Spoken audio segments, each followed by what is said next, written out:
Bom, deixa eu me apresentar, daí eu vou deixar você se apresentar, Grazi, falar um pouquinho sobre você. Então, eu sou Lidiane Luz, além de, claro, mãe do Titi, que estava aqui agora há pouco. Titi está dentro do espectro autista, tem 6 anos, sou esposa do Denner.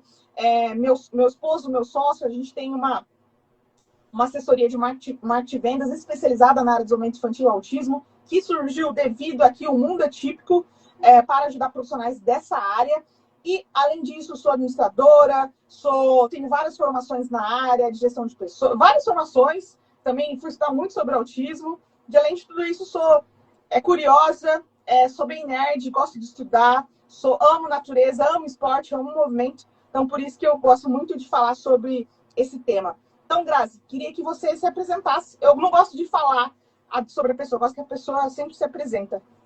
Perfeito, boa noite, pessoal. Primeiro, eu gostaria de agradecer também a todos vocês que estão aqui, que abraçaram esse convite de estar aprendendo um pouquinho mais comigo, com a Lidiane hoje, nesse processo aí. Então, parabéns para você que já está aqui na live, que deixou de fazer outras coisas, né? Como pré-feriado, véspera de feriado, você preferiu estar aqui adquirindo conhecimento. Então, parabéns para você que está nessa live, né? Queria muito agradecer a cada pessoa que está aqui.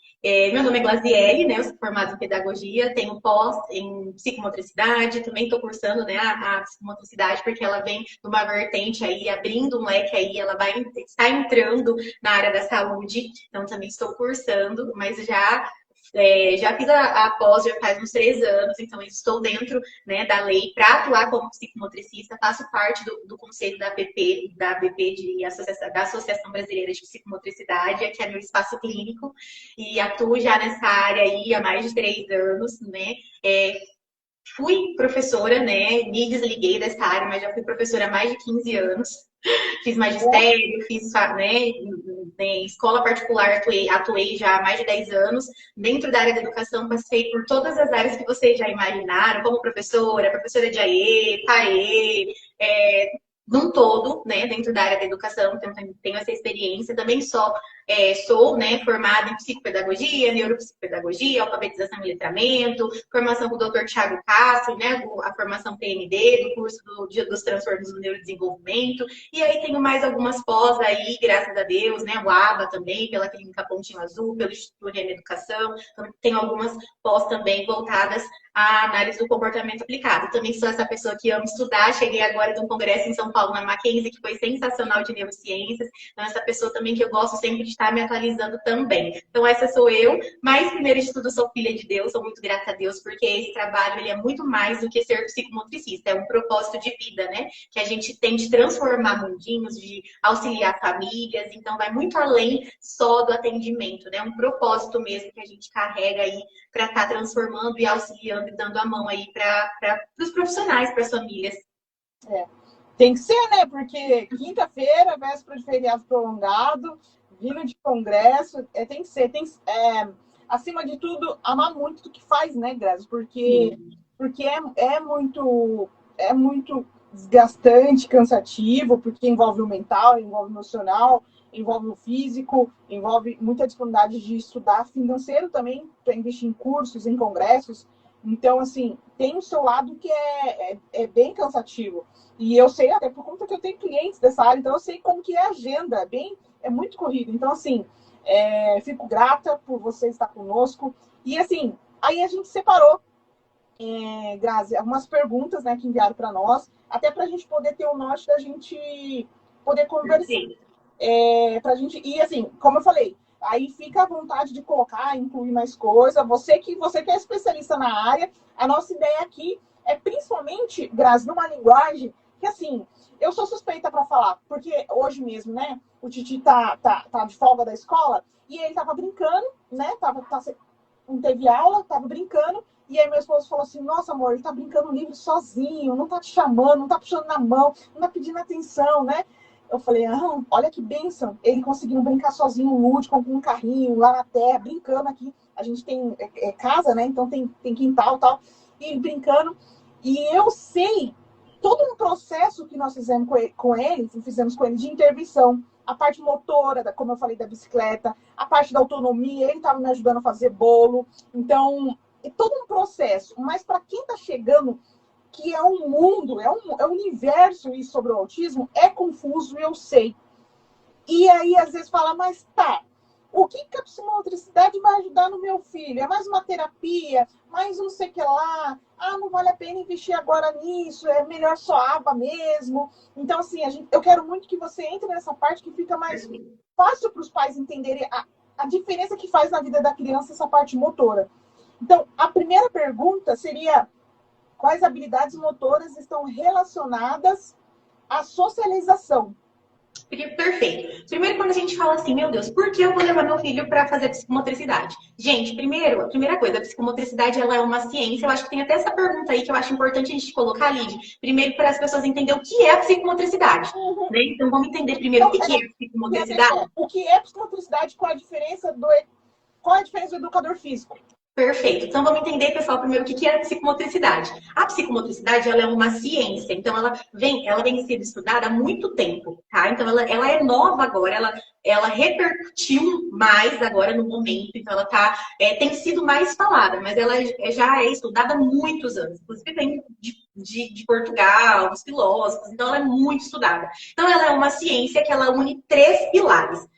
Na hora que a gente vai falar o nome, que a Lídia até falou, nossa, mas que nome complexo. Mas quando a gente fala no nome, a gente entende essa ciência no todo. Então, ela vem de psi, que vem das emoções, da parte afetiva, é um pilar da psicomotricidade. Por isso que é legal a gente entender, porque a gente também vai entender a diferença do psicomotricista para o educador físico, tá? Então, psi, ele vem de afetividade, de emocional, vem de cognição, de conhecimento, motric, vem de movimento, e idade, marcos do desenvolvimento. Então, quando a gente une essa palavrinha, a psicomotricidade, ela dá esse entendimento, essa clareza para nós. Então, a psicomotricidade, ela não trabalha somente um movimento isolado. Ela tem, todas as vezes que eu vou pensar numa atividade, eu preciso entender essa criança num todo. Porque não tem como só o movimento trabalhar. Eu preciso entender também a parte afetiva, porque muitas vezes, quando a criança vem para o atendimento, ela tem um repertório motor baixo, ela tem um atraso motor e ela vai lidar com frustrações.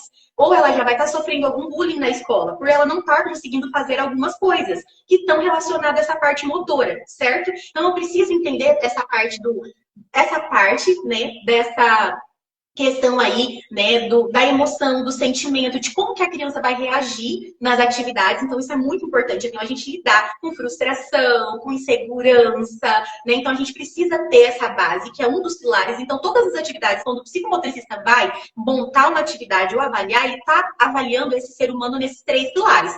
Na parte afetiva, mas a gente não é psicólogo, mas a gente precisa olhar esse corpo com esse olhar clínico, tá? Diferente do psicólogo, tá, pessoal? Então a gente precisa ter esse olhar um pouquinho mais refinado também de interagir, porque a psicomotricidade, ela é um guarda-chuva. E existem várias vertentes da psicomotricidade. Por exemplo, a gente tem a psicomotricidade relacional, a gente tem a psicomotricidade aquática, a gente tem a psicomotricidade solo. Então, assim, né, tem vários tipos de psicomotricidade também. Tá? Então, a gente vai olhar essa parte afetiva, a parte cognitiva, né, de conhecimento e tudo mais, que tem umas habilidades também que a gente chama de planejamento motor, então também isso é muito importante, e a parte do movimento. Aí vem o mótrico do movimento. Então, quando a gente vai unir os nossos saberes, a gente tem essa ciência. Então, por isso que difere do educador físico. Porque o educador físico, o educador físico em si, é uma palavra assim mais simples, ele foca mais na cultura corporal, essa cultura do movimento. Então, ele trabalha mais o movimento, mas esse olhar da parte afetiva, cognitiva, não é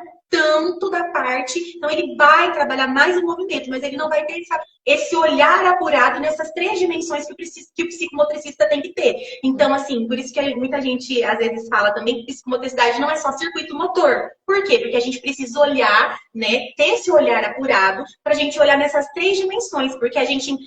uma das coisas, quando a gente vem estudando a psicomotricidade lá atrás, né, que vem aí os principais cientistas, eles unem esses saberes, porque antigamente a psicomotricidade, ela era entendida apenas como esse movimento, esse ser que só faz o movimento. Mas a gente, estudando no decorrer dos anos, a gente entende que o ser humano, ele é esses 3 pilares. Então, por isso que a psicomotricidade, ela difere, né, do educador físico, por exemplo. Porque o educador físico, ele não tem esse olhar, esse apuramento aí. Então, essas são as diferenças que a gente consegue diferenciar as duas coisas. tá? Então, a diferença do psicomotricista e do educador físico, porque o psicomotricista ele precisa olhar e planejar a sua avaliação e a sua sessão nesses 3 pilares. Porque a psicomotricidade só é psicomotricidade se for olhada por esses 3 pilares que baseiam ela, né? A afetividade, a cognição e o movimento. Tá? E a gente vem também, quando é tão importante também, psicomotricidade e idade dos marcos de desenvolvimento. Também olhar a criança ali dentro, né, do que é esperado, entender o repertório motor dela. Muitas crianças daí, que a gente, quando vem para nós, tem uma apraxia ou uma dispraxia motora, ou ela já tem 10 anos, mas o repertório motor dela é de 3, 4 anos. Então, ela tem uma defasagem motora muito grande. E o pai vai levando, né? Porque muitas vezes a criança, a gente fala baixo repertório motor, quando a criança é muito inteligente também. Então, ela faz um masking, né? O que é muito comum a gente falar essa palavra, o que faz? O que ela faz? Ela faz esse masking. Como ela é muito inteligente, ela tem fugas de algumas coisas. Então, eu não quero andar de bicicleta, eu não quero brincar com os meus amigos na escola, mas a criança está na fase de jogar bola, de jogos com regras. E a criança tem fuga, ela nunca quer fazer aquilo. Por quê? Não é normal. Normalmente, quando a gente tem aquela habilidade, a gente quer demonstrar para as pessoas que a gente sabe fazer aquilo, né? Então, as crianças vão começando a ter masking, mas como ela é muito inteligente, pedagogicamente falando, ela acompanha a turma, não tem atraso pedagógico, a parte motora, ela vai deixando de lado. Mas uma hora essa conta chega, né? E aí, lá na frente, quando ela já estiver no 8º, no 9º ano, ela vai ser boa só para fazer atividades acadêmicas. Aí, para aula de educação física, ela vai ser o último, ela não vai ser chamada. Então, o que a gente precisa pensar? Um desenvolvimento saudável é o equilíbrio. Né? Eu nunca posso estar tanto acadêmico, tanto motor lá em cima. Então, eu preciso estar sempre numa linha tênue de equilíbrio. Então, isso é muito importante ser observado. E aí, por que eu vou levar meu filho no psicomotricista? Porque se ele está tendo essas fugas de demanda no dia a dia, até no dia a dia, por exemplo, para comer, para se alimentar, outra coisa que eu recebo muito também, Lídia, aqui na clínica, é a questão do TO. O TO, ele trabalha a área de ocupação, a vida diária.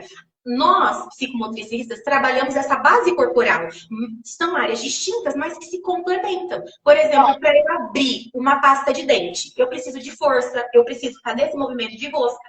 É uma habilidade que também é motora, né? Então, assim, são áreas de ocupações distintas, tá? Porque o passo a passo para escovar os dentes é o TO que vai dizer. Eu não vou fazer aqui. Mas a base motora, para esse movimento, para isso acontecer de forma saudável, o psicomotricista vai ajudar, né? E, assim, são áreas muito distintas, mas que elas se complementam totalmente. Então, por isso que às vezes o pai fala, nossa, mas está fazendo TO e psicomotricidade? Porque é importante, porque a gente está preparando esse corpo para quando o TO for lá e for ensinar o passo a passo dessa área de ocupação, vai ser, nossa, vai cair uma chave ali, né? A gente vai trabalhar, tanto que o TO também trabalha outras habilidades até com outros nomes, né? A força, tudo isso, mas só que aí vai ficar um pouco mais fácil para ele trabalhar o passo a passo das habilidades, porque aqui a gente não vai trabalhar passo a passo de habilidades, a gente vai preparar esse corpo para receber essas informações. Então, por isso que a psicomotricidade, eu falo que a psicomotricidade é vida. Tudo que nós estamos fazendo aqui, nós estamos sentadas, eu estou falando, tem gente, você está é comunicação, né? O corpo ele se comunica. Então, assim, a gente recebe informações pelos sentidos, mas a resposta que eu dou para o outro é motora. Seja escrita, seja apontando, seja falando, seja olhando. Então, todo movimento que eu dou para o outro é motora. Tudo que a gente dá de resposta é motor.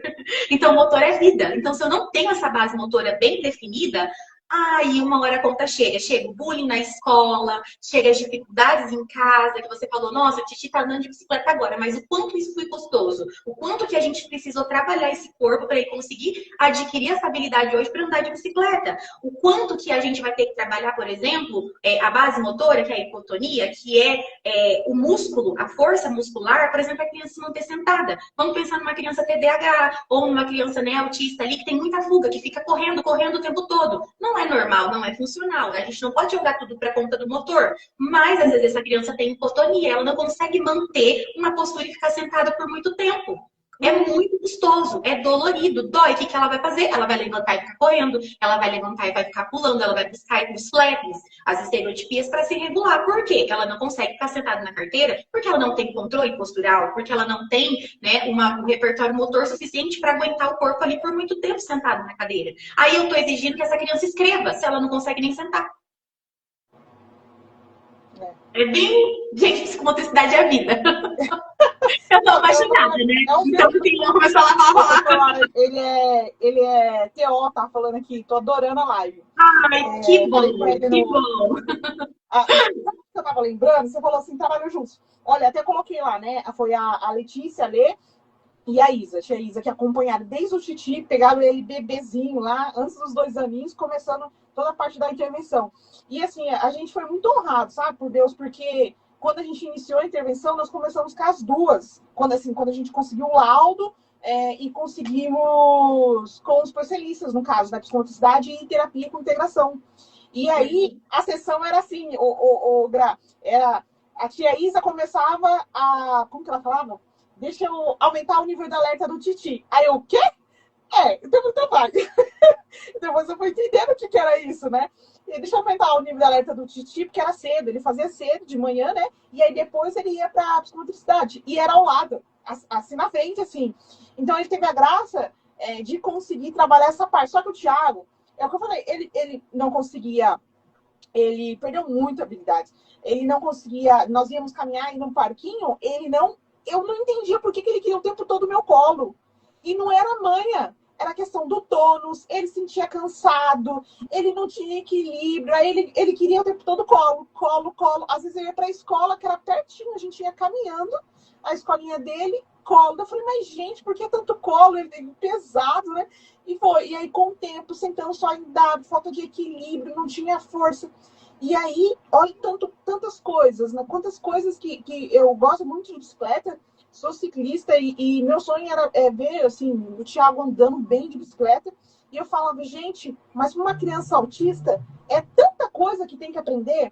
É a atenção, é o controle, é noção espacial. Aí você falou, inclusive, a bicicleta é uma das habilidades mais complexas, né? Porque a gente tem que usar todos os movimentos do corpo ao mesmo tempo, noção espacial, noção corporal, ter um tônus regulado, a bilateralidade, usar os 2 lados do corpo de uma forma síncrona, né? Porque eu tenho que estar aqui no guidão, movimentar os meus membros inferiores, superiores, todos ao mesmo tempo. Então, toda habilidade motora precisa estar muito refinada para isso acontecer.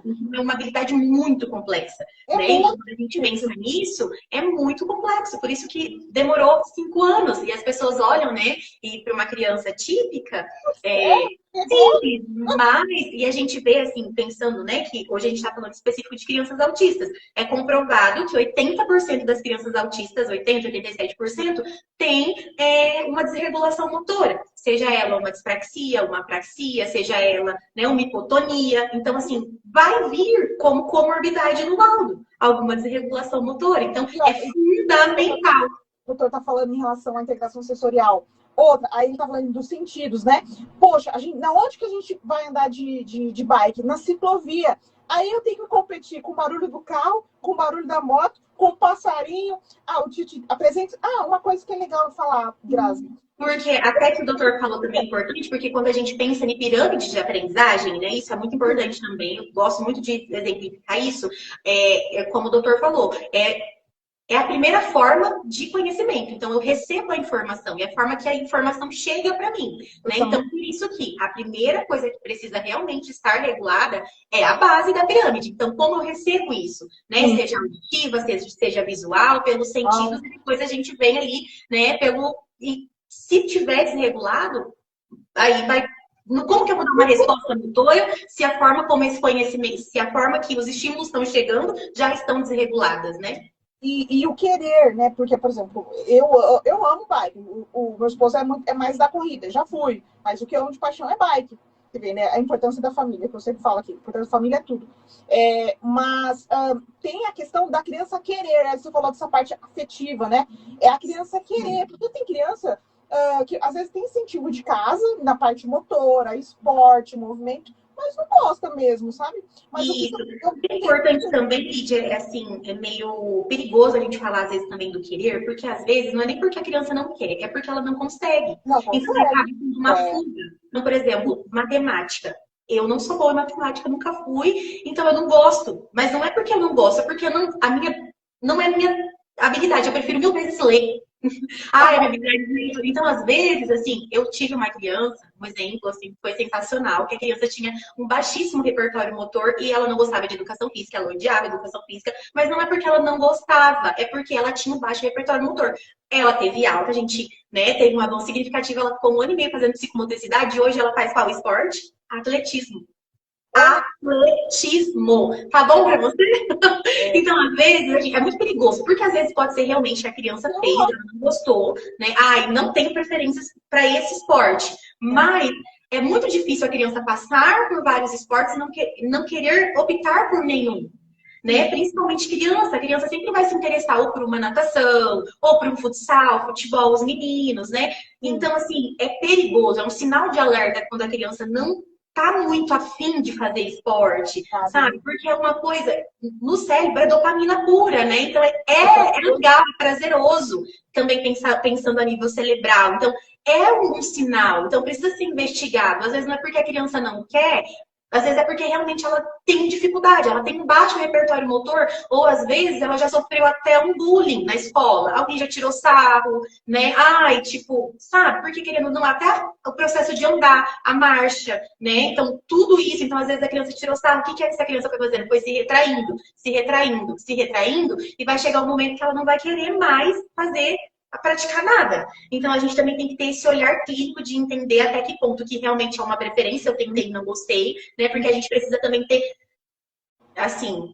6 meses, um ano tentando para ter certeza que eu não gosto. É igual alimentação. Você comeu carne moída de que jeito, de que forma? Então, precisa ter uma consistência da atividade física para eu entender se realmente eu não gostei, né? E pode também estar relacionado à parte sensorial, às vezes a água, né? O barulho. Então, entender se realmente é esse baixo repertório motor, porque às vezes a criança também está tendo essa fuga de demanda de não querer fazer atividade física, porque ela tem esse baixo repertório motor. A pirâmide motora dela está desregulada, precisa ser trabalhada. Então, a gente precisa também entender, né? Até que ponto, será que realmente é uma preferência? Eu não gostei, não é minha vibe, não é para mim, ou se realmente é um indicativo de alerta que o meu filho precisa, né, desse profissional, desse auxílio, dessa ajuda.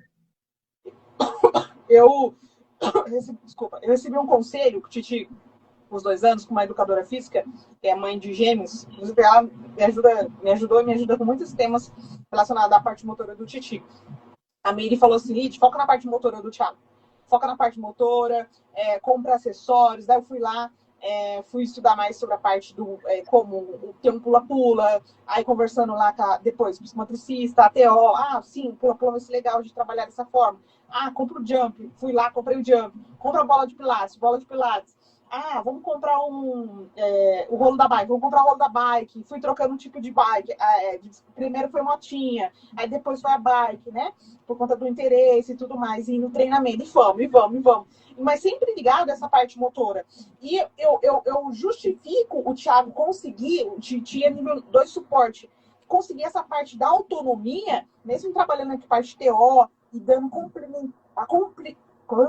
a continuidade em casa, por mim, mesmo na loucura do nosso dia a dia, eu falo que, assim, se ele não tivesse acompanhamento com a parte de psicomotricidade, a PO, ele não tinha conseguido tão rápido a parte de adquirir autonomia, que foi o desfraude com 3 anos, tomar banho, sabe? Eu falava, as mães perguntavam, quantos anos de desfraude do Titi? Foi 3 anos. Mas como? E daí eu falei, mas não é assim. Foi choro. Muito Sim. choro. Quando a gente chegou, a gente estava conversando sobre isso, né? E algumas têm umas falas bem capacitistas no sentido, nossa, mas ele nem parece autista. Mas você vai perguntar, a mãe tá fazendo terapia com a criança desde que a criança tem 6 meses de vida. E, né, a gente vai trabalhando, a gente vai dando esses estímulos, e aí a criança chega no momento que ela, né, era nível de suporte 3, ela vai migrando, ela vai adquirindo essa autonomia. Eu era 2. De todo esse olhar, né? Então, assim, nossa, mas umas falas muito capacitistas, né? Então, assim, você não conhece a dor da família. Quantos anos que levou de terapia, a carga horária, o custo financeiro, o custo emocional, né? Então, é muito difícil, né? Ainda, por isso que essas lives também são importantes, porque por mais que a gente tenha muita informação, ainda precisa chegar muita informação. Porque as famílias ainda recebem, assim, falas capacitistas, né? Esses olhares preconceituosos por não conhecer, né, o que é o espectro, né? O que as famílias realmente te passam no dia a dia. E como que também você ter esse profissional que acolheu, que também te orienta em casa, faz toda a diferença. Porque eu sempre falo para as famílias aqui que uma tríade de tratamento bem feito é o básico bem feito, é escola, família e clínica, terapia. Então, os terapeutas também precisam se conversar. Eu também sempre busco ter trocas com os outros terapeutas. Se tem uma TO, a gente troca, porque, igual eu falei, são áreas distintas, mas que se complementam. Então, é necessário ter essa ajuda, né? Os médicos, quando a gente consegue ter, né, essas trocas, né? Então, os profissionais clínicos se juntarem para todos traçarem objetivos que sejam síncronos, né? Que sejam parecidos, para a gente chegar nas habilidades mais fácil, né? Porque ninguém vai ocupar o lugar de ninguém. E eu sempre falo isso porque a gente tem uma demanda de atendimento muito grande, né? Então a gente precisa se unir. E aí a família, a gente orientar essa família, né? Pra gente também buscar isso da família e para orientar também a escola. Porque muitas vezes a escola não faz, não é porque ela não quer, é porque ela não sabe como fazer. Então a gente precisa também fazer essa ponte e esse auxílio para a escola. Às vezes é uma adaptação simples, né? Que você vai lá, que você vai orientar, olha, professora, coloca ele mais para frente ou para o meio, tem um elastiquinho, vamos colocar embaixo da carteira para ele não ficar se movimentando com os pés, né? Ali, que vai talvez desregular, né? Ele naquele momento, porque, a cadeira, vamos colocar uma cadeira menor ou maior, os pés deles ele não tá tendo suporte, o pé dele não tá chegando no chão, então o corpo dele tá balançando ali, ele não tá tendo, né? Esse suporte para poder escrever. Então, são mudanças que às vezes são simples. Às vezes, a sala tá linda, com um monte de coisa, mas às vezes precisa tirar um pouco de estímulo, né? Então, assim, é simples. Mas às vezes a professora, não é culpa da professora e nem da escola, porque eles não sabem, né? Então, também essa importância de nós profissionais ter esse olhar, né? Para a família, vamos entrar na sessão? Essa atividade aqui eu preciso que você faça em casa. É com uma bexiga? É erguer o braço lá em cima? É colocar a bexiga por baixo da perna lá embaixo? É simples. Você consegue comprar uma bexiga? Então eu preciso que você faça esse exercício 2, 3 vezes ao dia. Tem parquinho perto da sua casa? O parquinho, assim, eu sempre falo para as famílias. Às vezes não consegue vir 2, 3 vezes na semana. Então você vai para o parquinho todo dia. Né? O parquinho é a maior ferramenta que a gente pode trabalhar motor no mundo inteiro. Se na minha cidade não tem um psicomotricista, leva seu filho para o parque todos os dias.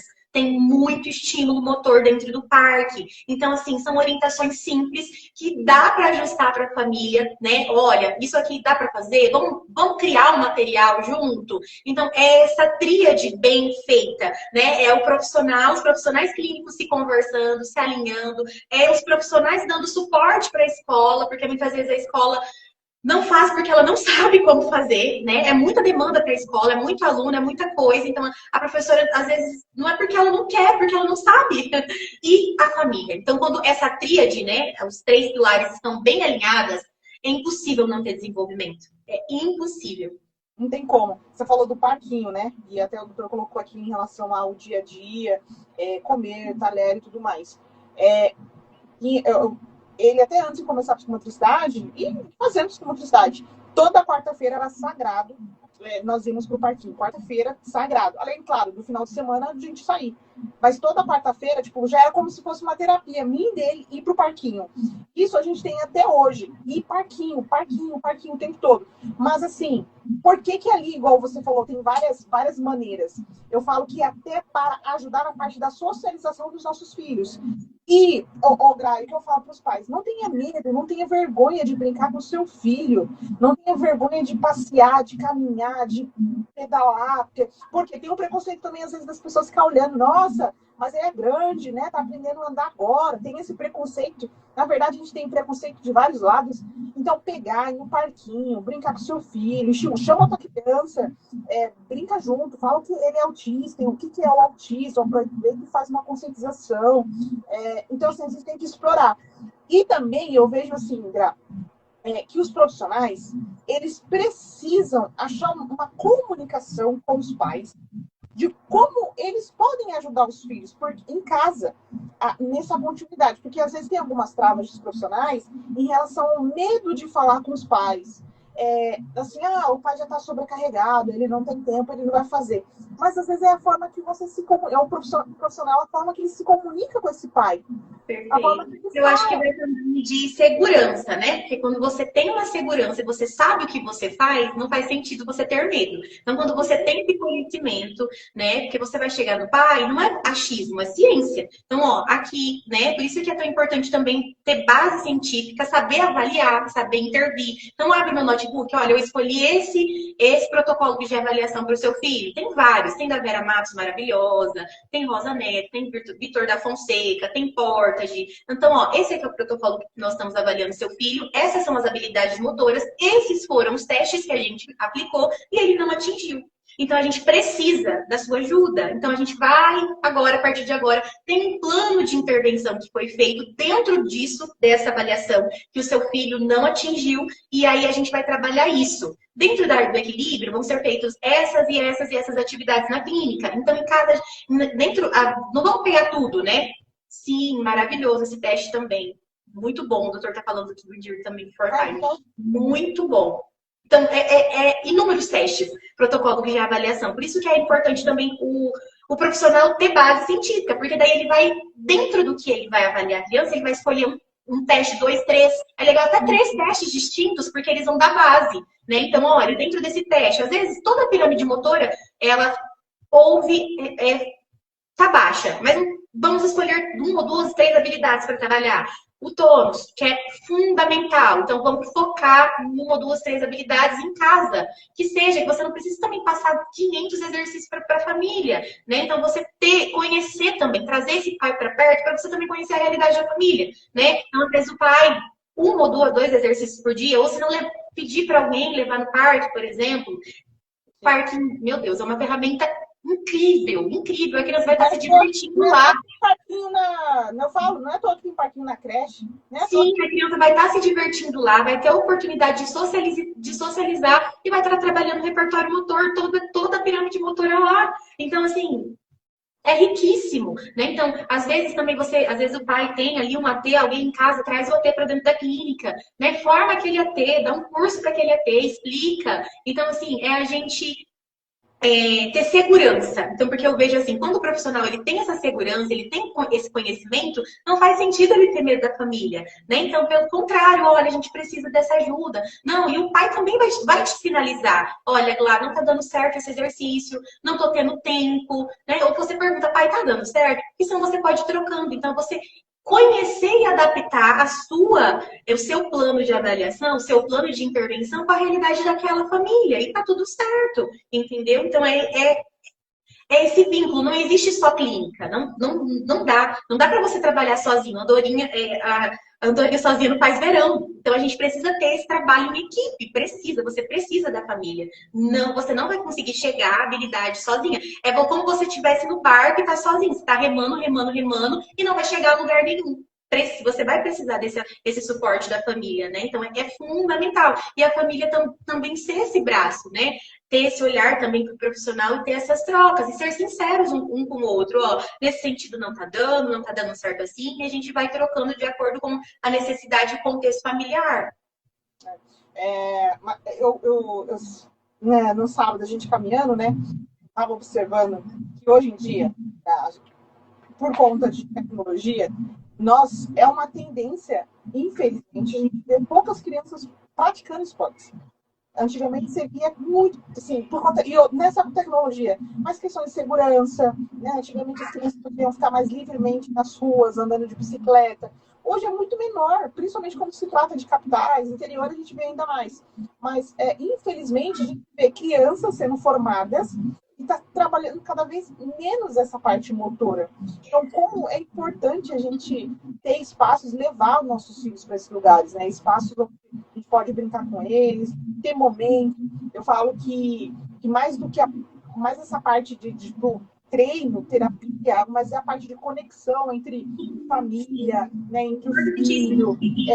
Espaços ao ar livre, né? Fundamental também, que às vezes a criança fica aqui nesse processo, né? De 4 paredes, então também explorar esses espaços ao ar livre e realmente essa parte da tela tem prejudicado cada vez mais, não só o repertório motor, mas tudo em si, né? Até a gente estava conversando, eu estava conversando com uma neuropediatra também sobre isso, sobre o uso de tela, porque hoje em dia a gente vê, tipo, vídeos no TikTok, Reels, é muito rápido os filmes, então é um, é um é uma bomba de dopamina no cérebro. E assim, quando era criança, a gente tinha tela compartilhada, então a gente assistia novela, não era videozinhos rápidos e curtos, né? Então a gente tinha, né, como se fosse uma tela educativa. Então hoje em dia a gente não tem isso, até esperava, tinha intervalo, né? Porque daí a novela tinha intervalo, a gente tinha que esperar, e hoje em dia não tem isso, a gente assiste o que a gente quer, quando a gente quer, no nível que a gente quer, às vezes é acelerado ali, então vem uma bomba ali de informações e a criança, ela não tem maturidade cerebral para isso ainda, né? Então, assim, a tela, a gente tem que entender que a tela é complexo isso, mas assim, eu não indicaria a tela assim, né?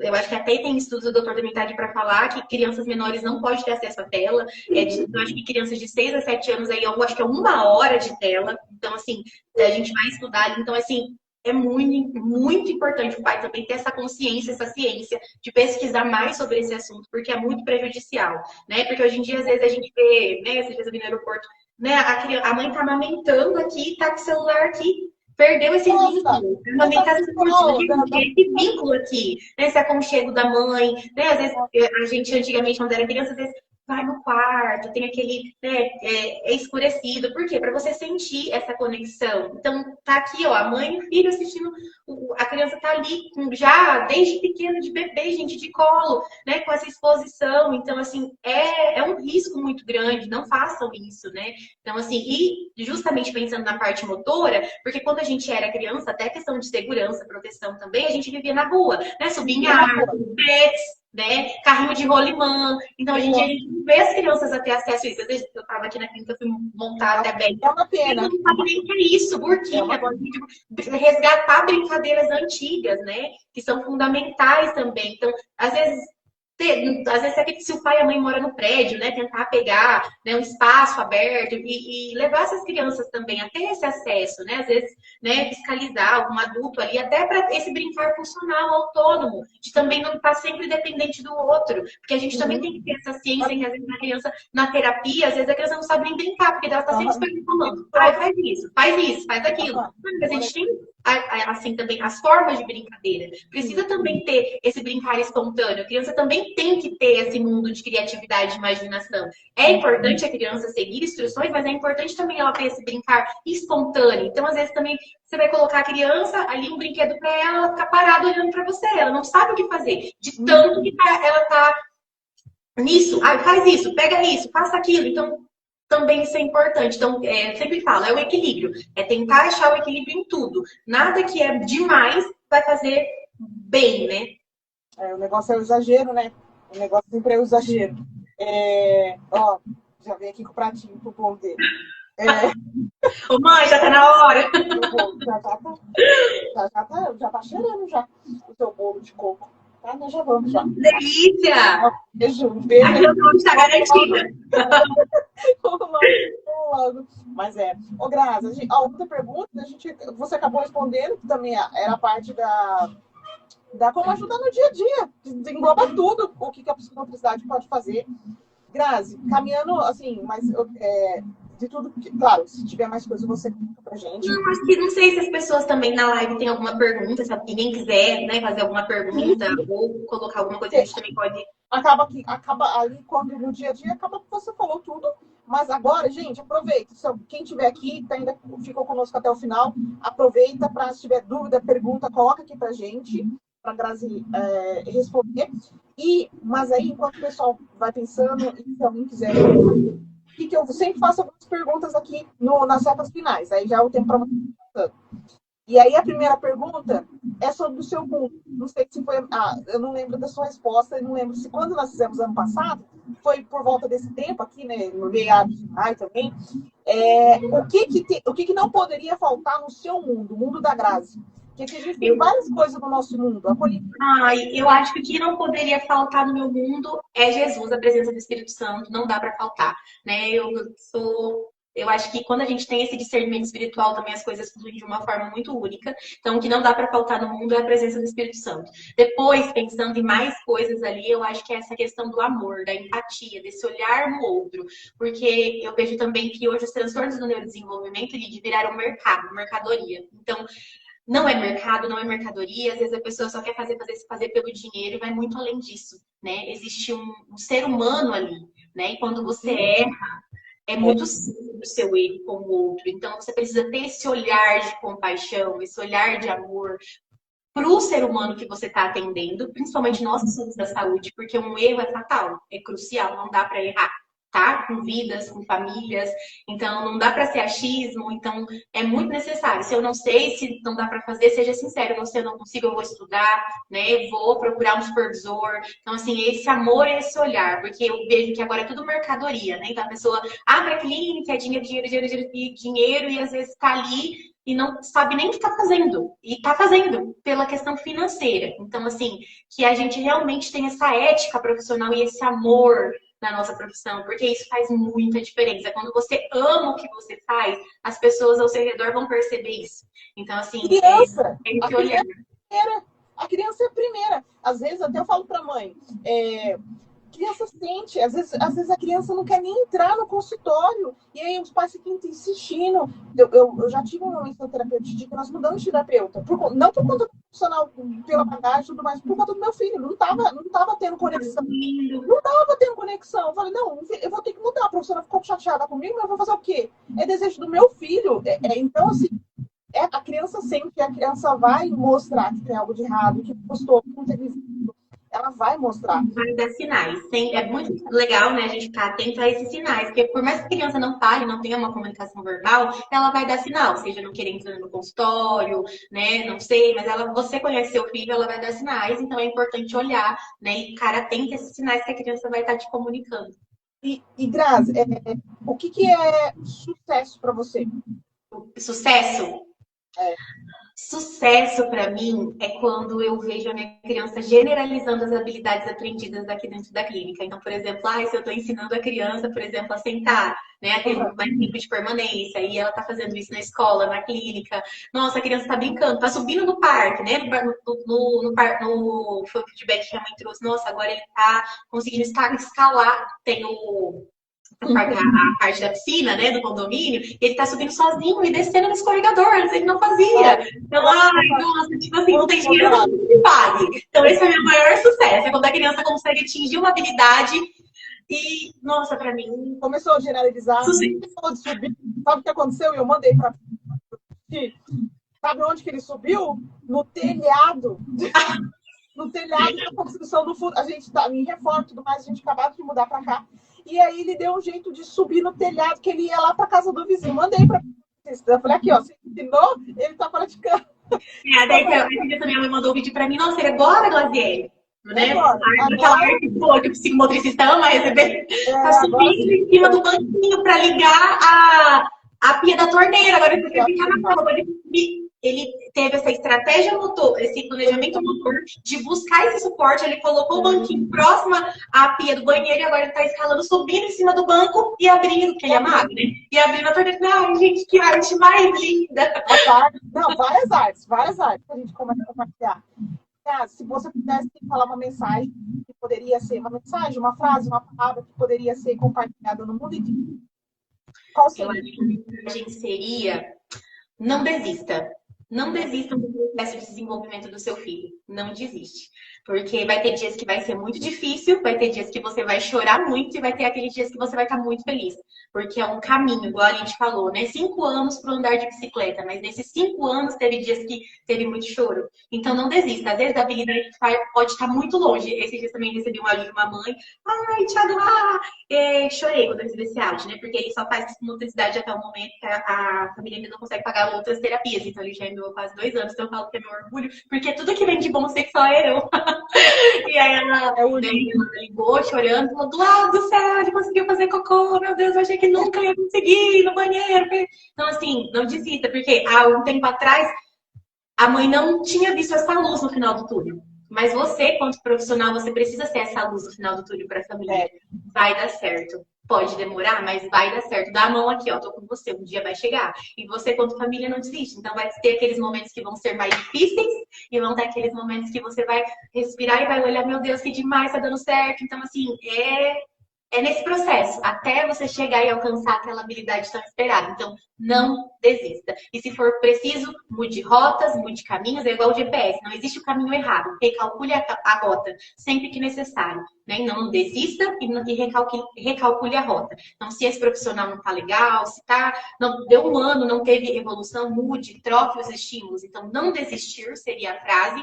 Recalcular a rota seria a frase que eu queria deixar. Então, se não está dando certo, não é que você está errada, família. Não é que você esteja errada. Recalcule a rota. Olhe ao seu redor o que precisa ser mudado. Com certeza. Não desistir nunca. O bom, nossos filhos, a gente aprende a valorizar as pequenas coisas. Eu falo para Deus, né? As pequenas gotas de mais, porque é o simples. A gente, uma maternidade típica, essa maternidade doida nossa, começa a perceber os pequenos detalhes. Tá com sol, veio pedir um pratinho finalizando que tá querendo ficar na hora, tá? Já tá assando, já quer comer. Antigamente eu não tava fazendo isso. Antigamente eu não queria nem olhar no meu olho, não queria nem conversar comigo. Hoje é um grude. Então, assim, a gente vai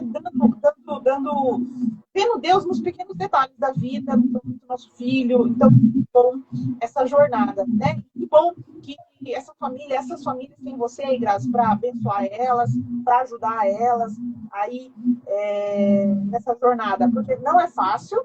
Não vou romantizar nada aqui do autismo. É desafiador, muito desafiador, é choro. Tem dias que parece que vocês estão sozinhos, mas vocês não estão. A gente está aqui para ajudar. Então, eu sempre falo, tá difícil, liga para terapeuta, né? Vai desabafar. Hoje a terapia não é com o fulano, hoje é comigo. Hoje é com criança. É sobre isso, vocês não estão sozinhas. Então, tenha também essa pessoa, né, que vai te segurar a mão no momento que você precisa, que vai saber te ouvir, que vai saber te acolher. Grazi, uma pergunta, mas queria te parabenizar novamente por tudo que você está fazendo aí. Eu acho que fez já conheço, então, veio com trajetória como profissional. Um grande merecedor, eu lembro que você não atende 100% na clínica, daqui a pouco atende 100% totalmente na clínica, então isso é muito importante para você, e eu sei que você está colhendo frutos e vai colher cada vez mais, então que Deus te abençoe, iluminando, a saúde, sabedoria, para você continuar sendo você, com muita energia, muito amor aí para essas crianças e que conecta com você, tá bom? Fico muito feliz de poder te conhecer e sou muito, muito feliz essa conexão com você sempre aí, mesmo a gente não se conhecer. Então, ainda. Ainda. Se Deus quiser, Deus vai preparar essa oportunidade ainda. Deixa a gente ir pro sul. Muito obrigada, queria agradecer também, né, por sempre você estar dando essa oportunidade, por estar falando desse tema que é fundamental, que eu sempre falo que o movimento é vida, o movimento transforma, faz toda a diferença. Então, obrigada pelas oportunidades, não só de psicomotricista, eu vejo que você também coloca outros profissionais dessa área do movimento, que é fundamental. Agradecer também o doutor que participou aí da live com a gente, muito obrigada pelas colocações, pelas colocações, pelos comentários, Deus abençoe. Agradecer também a todas as pessoas que estiveram conosco na live até o momento, muito obrigada por vocês estarem aqui, né, véspera de feriado, aprendendo, espero ter contribuído, né, um pouquinho que seja para a vida de cada família, né, cada um de vocês que estão aí online, e agradecer muito a Lid, que Deus continue abençoando o seu propósito, que você consiga atingir cada vez mais pessoas, mais famílias, e muito obrigada, pessoal, aqui tem o meu Instagram também, se vocês quiserem seguir, a gente está sempre ali muito movimentado, postando bastante conteúdo científico, né? E é isso, muito obrigada pela oportunidade. Fiquem com Deus. Vai ser live também, né, Graça? Você tá fazendo? Sim, às vezes a gente faz, não é sempre igual a Lid, mas porque é meio corrido, mas eu sempre tento, uma vez por mês, fazer uma live. Os nossos posts também estão muito relacionados à parte motora, então quem quiser, né, saber mais sobre essa ciência, então a gente está muito focado, né, em falar mais sobre esse assunto, tem vídeos, reels também, então tem bastante conteúdo muito bacana. Então, muito obrigada, pessoal, por vocês estarem aqui me ouvindo esse tempo todo. Muito obrigado mesmo. Gente, obrigado. Obrigado, gente. Boa noite. Obrigada. Quinta-feira estamos ao vivo novamente. E logo, logo eu solto para vocês que serão os nossos convidados. Ai, Lídia, antes da gente terminar, eu quero mostrar para vocês uma atividade prática que eu preparei aqui. Peguei bexiga, eu já fiz com um paciente meu. E aí, que a gente pode trabalhar também, a criança está aqui, o pai atrás, né? Um atrás do outro. E aí a gente pega a bexiga grandão, leva lá em cima da cabeça, mais pra trás. Ó, lá em cima da cabeça, a outra criança recebe aqui e passa por baixo, ó. Aqui, então, o fone aqui. Com esse movimento, ó. Trabalha toda a parte motora, né? A questão, ó, é um agachamento, a questão de força muscular, noção corporal, noção espacial com bexiga. Pro lado também, ó. Leva a bexiga aqui no braço, pega aqui, passa, né? A outra criança vai receber ali atrás, pega aqui do outro lado, várias vezes. Também assim, né? Essa tensão, cintura. Então, ó, bem legal. Com bexiga também. Ação e recepção. Duas bexigas ao mesmo tempo. Então, você joga, a criança pega e recebe, né? Legal seria duas bexigas, duas mãos. Então, a criança lá e eu aqui. Eu jogo, recebo. Jogo e recebo. Duas bexigas ao mesmo tempo. Então, assim, umas atividades, né, que são rápidas e simples. Eu acho que bexiga todo mundo tem em casa. Também é um estímulo motor super legal, que vai trabalhar toda essa parte de pirâmide motora, né? Tônus, noção espacial, noção corporal, equilíbrio, né? Então, eu queria deixar essas diquinhas para vocês antes da gente encerrar. Obrigada, Deus abençoe. Tchau, gente. Boa noite, fica com Deus. Vou lá com o bolo com o Titi. Beijo.